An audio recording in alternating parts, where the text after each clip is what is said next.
So right now, this is what you do. You got this, watch this graph. This is a job. You work and work and work. 8 hours a day, 2 hours driving. Work at home if you have to, if you want to rise. You know, you get blamed for everything that goes wrong, no credit for what goes right. It's a drudgery.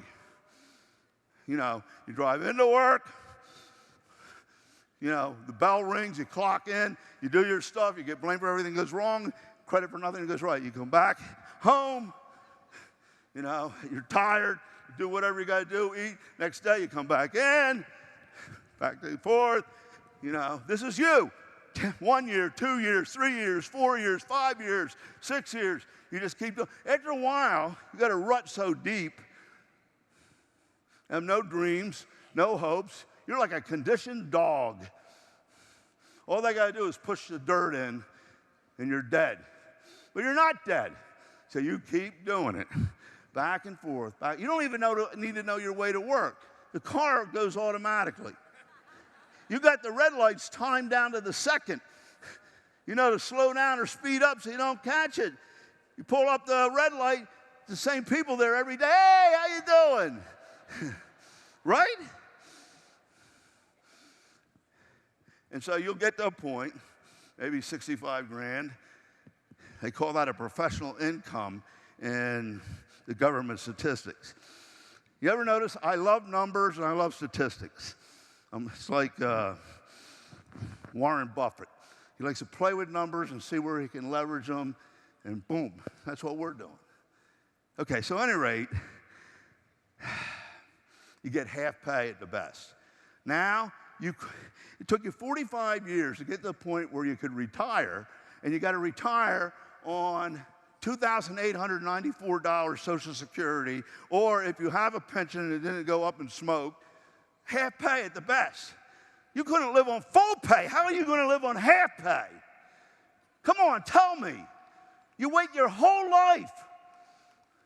I mean, I don't get it. Get mad.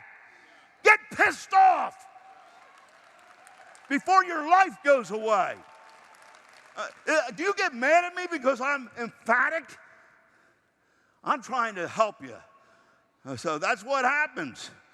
So now, you get investments. I don't know how you got the money for investments because most people I know, by the end of the month, the checkbook runs out before the month.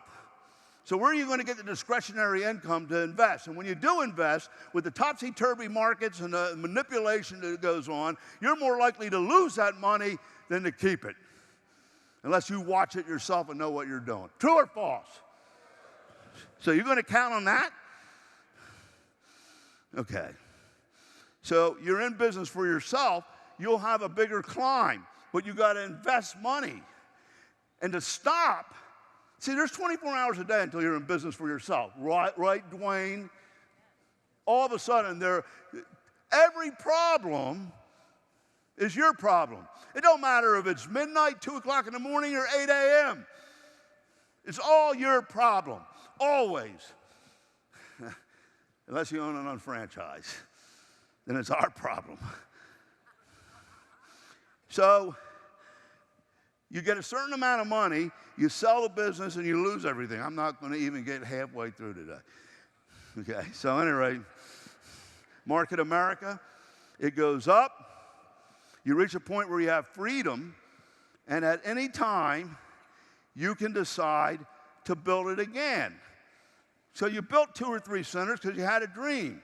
You might be like Stacy and David. They go to Nashville to take their shot at being a country star. You know what? It doesn't matter if it worked out or not. At least she did it. She don't have that ghost in her closet. So then they go to Mexico and do, I don't know, it was a missionary school, and David almost gets killed. Would they do that? And then they come back 2 or 3 years later, still making hundreds of thousands of dollars a year, and pick it up and build more. Where else do you get that? I mean,